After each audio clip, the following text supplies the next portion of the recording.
First You Think is a not-for-profit ministry of the First Unitarian Church of Des Moines. Support us at ucdsm.org today.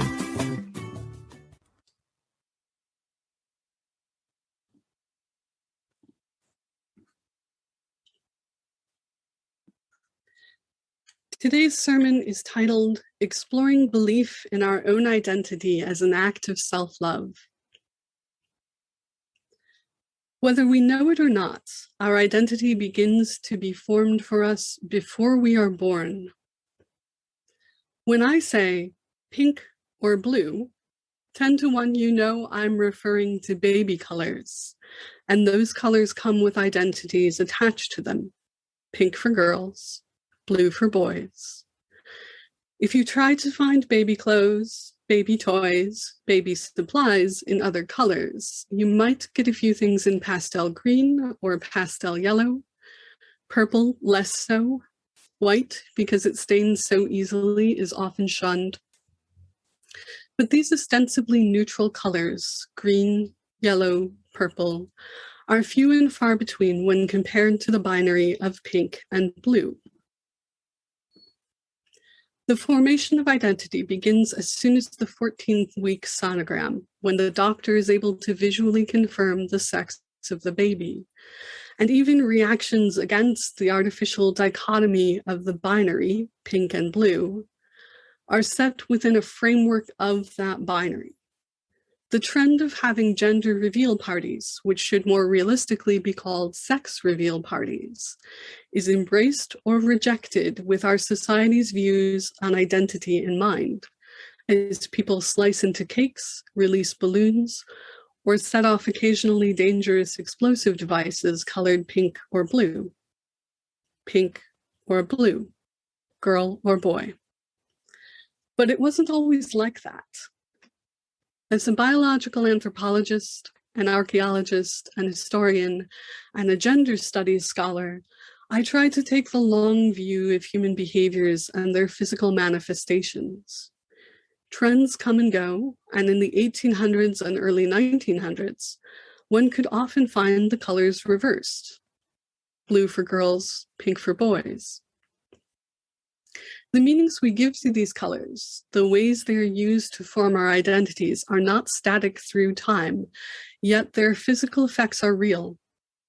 By as early as kindergarten, girls and boys, or rather those children who are assigned female or assigned male at birth, are behaving in manifestly different ways, and while much of the impetus comes from their families, while at play in the classroom, the children themselves do the majority of identity reinforcement, with male-identified children choosing or being strongly encouraged to choose more masculine toys and activities, and female-identified children choosing or being strongly encouraged to choose more feminine toys and activities. Boys are meant to play with trucks and trains and soldiers and to run and play tag and wrestle. Boys will be boys. Girls are meant to play with kitchens and dolls and dresses and to play on the swings or the slide or to play pretend. Act like a lady. Multiple studies have shown that the ways we behave as children are firmly divided along gender lines, and that deviation from these norms results in stigmatization, punishment, whether by school authorities or peers, and an internalized sense of self-doubt, isolation, and a lack of normalcy. And yet, what is normal? To quote the Batman villain Harley Quinn, normal's just a setting on a dryer. The biology that we are born with should not determine who we are nor limit our contributions to the world, but we treat it as though it does. Our sex is not our destiny and is only one part of our identity, only one part of our physical presentation, only one part of what distinguishes me from you from your parents from the stardust from which we all have formed. These ideas about normality stem from the conflation of sex and gender and the conflation of gender and behavioral traits. To begin with the first conflation, it's good to have some definitions. Our biological sex is the sum total of the factors which the medical community has determined apply to three categories of human physical differences, namely male, female, and intersex. These factors are genetics and primary and secondary sex characteristics. The chromosomes you carry within you, the shape of your skeleton, the way that hair grows on your body, the way that you mature at puberty, are all manifestations of your sex. But this has nothing to do with your gender. Gender is a massive spectrum of traits that society has coded as male, female, non-binary, bigender, agender, genderqueer, demigender, and many, many others. Gender is internal. It's a feeling. It's a deeply and personally held knowledge. It's a belief. So long as society contains this conflation of gender and sex, we will continue to assign identities to people based on their appearance, pink or blue, girl or boy. And that feeds into our second conflation, that of gender and specific behavioral traits. We all know the various terms thrown at children who are gender nonconforming. I shan't say them here, but we do all know them. We know what is said when a femme-presenting child or a child assigned female at birth prefers to play roughly or to use their body in play, or when they are aggressive or assertive. We all know what is said when a masculine-presenting child or a child assigned male at birth paints their nails or wears a skirt or plays quietly and patiently or in ways that indicate caretaking. Our society sees an incongruity between their appearance and our assumptions about their sex and gender. And if there's one thing that humans overall do not like, it's incongruity. We love to put things in little boxes, which is natural. And this example of sex and gender is only one part of our identities, and where we find those incongruities, there are myriad others. We want to understand the world around us. We seek to characterize, to dissect, to categorize, so that we can have knowledge of things. But that instinct is harmful if we fail to interrogate its origins in the creation and upholding of prejudicial and discriminatory systems. Socrates wrote that the unexamined life is not worth living. While our curiosity is not a uniquely human trait, our ability to create new things from our examinations and judgment from the world around us is. The way I could predict your understanding of the terms pink or blue back at the beginning of this sermon is both a representation of how we fail to interrogate the systems in our lives, and a very expedient jumping off point for that curiosity, for that examination of the lives we live, and for our chance to create something new, something different than the structures around us. Honest question. Do you even like pink or blue, whichever one you were assigned at birth? Chances are you outgrew it, your tastes changed, or you never liked it to begin with. Or maybe you did, and you still do, and that's okay. But before I ask the question, had you thought about it? I mean, really thought about it, and had it been a conscious choice? We often like or claim to like the familiar and comfortable, or the familiar even past the time when it has ceased to be comfortable. We often would prefer to remain with what we know rather than re-examine our motives and make different choices. Again, very human instincts towards self-preservation.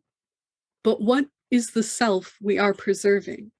Why must our self be preserved or seen as static?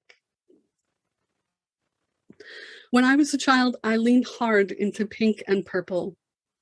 Inasmuch as I ever participated in activities with other children, I was relatively girly, particularly in terms of color choices. My dad, an unusual man, whether for the 1980s or just in general, took an equal role in raising me, playing with me, doing activities with me. So I also got my fair share of boyish activities. I can cook decent food and change a tire. I took ballet for 6 years, and when I was 16, I was a competitive rifle shooter. I never did learn to keep my eye on the ball, but I love going to baseball games and watching the artistry of the sport. Even if my team loses, go Cubbies. But until I became an adult, I never for once thought about my childhood color preferences. Did I like pink and purple because they appealed to me? Or did I like them because when you're a child, you're told to be appreciative of what you're given, and also you're generally not allowed to purchase your own clothing? I would say that my initial contemplation and rejection of my days in pink was a quarter-life crisis, but that would be a misstatement. I am an introspective person in general, not afraid to stare too long into the abyss. My abyss, it turns out, stares back at me in a repeating loop of the questions: who are you? What do you like? Why do you do the things you do? And how does that answer the first question? Like Alice replying to the caterpillar through a cloud of metaphorical hookah smoke, I hardly know, because identity is fluid and flexible, and we have more choices once we can ask these questions of ourselves, though the choices might not provide explanation and the questions may remain unanswered. My closet nowadays is mostly red and black. I like to think of them as pink and purple's grown-up cousins. However, as I was taking a step toward interrogating my own ways of identity formation and presentation, I was also looking into our past at the formation and presentation of identities in the 1800s. My research concentrates on women who wore corsets and the effect it had on their skeletons. I use women in this case because the change from a gender dichotomy to a gender plurality is very recent, and those in my study would indeed have referred to themselves exclusively as women. The corset was the standard undergarment for almost 400 years and was used to create the structure of a person's dress, with a wider bust and hips and a narrower waist. It is a very controversial garment, both then and now, and at the time it was said to mold the wax of the woman into a more culturally pleasing shape. A woman's entire physical form was changed to create her social and cultural identity. Both pundits, usually male, and doctors, always male, had opinions on how and when and why a woman should wear a corset. If she did so to a moderate degree without tightening herself excessively, that was good. She was a good and civilized woman. If she tight-laced or used the corset for vanity, that was bad. But if her corset was too loose, if she did not wear one at all, that was also bad. She was said to be wanton and uncivilized. In much of the literature that has survived to the present, women's voices are muted or absent, or couched behind genre-driven pseudonyms for their forays into print. The only way a woman could be taken seriously in speaking about her own experience was to do so while revealing as little about herself as possible. So we get magazine items from a woman named Mignonette, which means little cute one, or from a lady, where the words are ostensibly written by women, but there's no name attached to them should there be a public outcry against their publication. There are photographs from the time too, but with photography being such a young science then, most of them are strictly and stiffly posed. We see corseted women standing, sitting, or strolling, but with very limited exceptions, we don't see them laughing, running, or working. Yet absence of evidence is not evidence of absence. Just because we don't see these things does not mean they never happened. And in fact, when some type of normal behavior is missing in an historical record, there are several reasons for it to be missing other than it not having occurred. Generally, we're seeing either confirmation bias, seeing what we expected to see, survivorship bias, seeing whatever survived to be seen, or we're seeing the suppression of a narrative for the privileging of a different one. In the case of women's identities and how they thought of and used their corsets, it's the latter. And when this narrative, the narrative of people who use their corsets for their own reasons, was suppressed, the women lost their identities and became historically misunderstood as a uniform group rather than individuals with individual wants and needs and ideas and preferences. In my work, I try to untangle those individual people. I do still make a few situational generalizations. For example, I did my research on a skeletal collection disinterred from a solidly middle-class parish cemetery. So I know they were all Christian, that they all lived in a closely delineated neighborhood, and that they all ate the same types of things, drank from the same wells, were exposed to the same diseases, and importantly, wore the same fashions. I know that the women in this group would have worn corsets from adolescence to death, and that their identities were partially formed by being part of the St. Bride's parish in London. But although this is what I know about them in death, they were so much more than that in life. When the cemetery was excavated, the remaining tombstones were unable to be matched to the skeletal remains due to the reason for the excavation. The church was bombed during the Blitz in World War II. Therefore, when I evaluated the skeletons, what I knew about them was confined to the reasonable assumptions I made earlier regarding demographics and environment, and to the data curated by the osteologists who cleaned, cataloged, and stored the skeletons at the Museum of London's Centre for Human Bioarchaeology. I could hold the skull of a woman who died at 80 years old, and I could tell you her height, the types of diseases that left marks on her skeleton, and that she had corseted, but I could not put a name to her nor tell you her date or cause of death. I could get pieces of her identity, but not all of it. So I turned to the archives and culled the data of 3,815 women who died between 1770 and 1850, the dates when St. Bride's was burying people in this portion of the cemetery. And I found some young women, some very old women, but mostly women between 45 and 70 who lived in the parish or who were inmates at the workhouse or prison. I found women who died of tuberculosis and cholera. I found women who died of childbed fever and of exhaustion. I found women who died of madness or a visitation of God.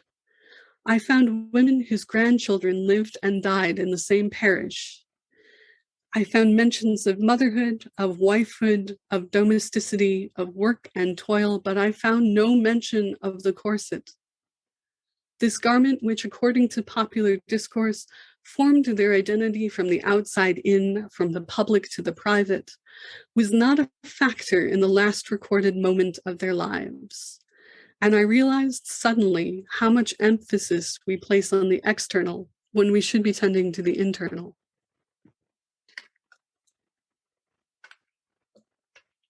While we each have things that we use externally to signify our identities, hair, clothing, adornments, behaviors, speech patterns, possessions, these things are not equivalent to our identities. They are there to be read by others, to be perceived and to be understood, to give a message about what we value about ourselves, and they are de facto limited by our circumstances. They're restricted to what we can afford, what is available around us, what we feel safe showing to the world, and by the expectations of the culture we exist within. Just as the women in St. Bride's Parish wore the corset because it is what civilized women do, so too do we wear certain things and behave certain ways because of the ideas we hold about civilized behavior.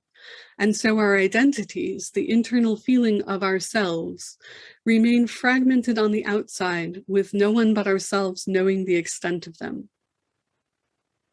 But we do know them. We can know them if we ask ourselves those earlier questions. Who am I?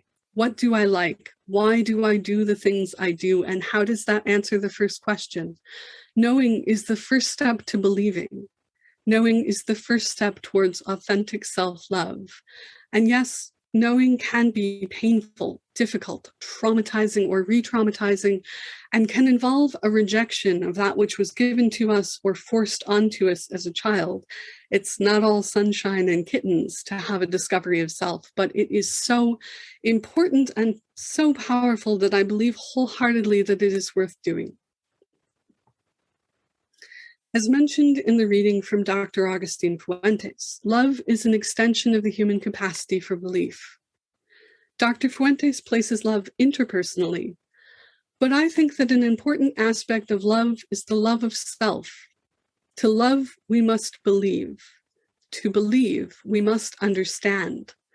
To understand, we must unashamedly and unflinchingly look within and acknowledge our uniqueness, our wholeness, our worthiness, inclusive of our flaws, without self-aggrandizement, without self-loathing or doubt, and with clarity and respect. Whomever you are, a lifetime of actions and reactions, cultural influences, and individual choices got you to now. Every second we are here on this earth is a chance to decide the answer to the question, who am I? And to answer it with a clear and aspirational idea of who we want to be. We do not have to settle for pink or blue. We can choose any color of the rainbow and others of more sublime nuance. While I am partnered, I live alone by choice. I cook and clean for myself and myself alone. I decorate and choose entertainment for myself and myself alone. I spend most of my time with only myself as company, and yet I am not lonely, for I am there.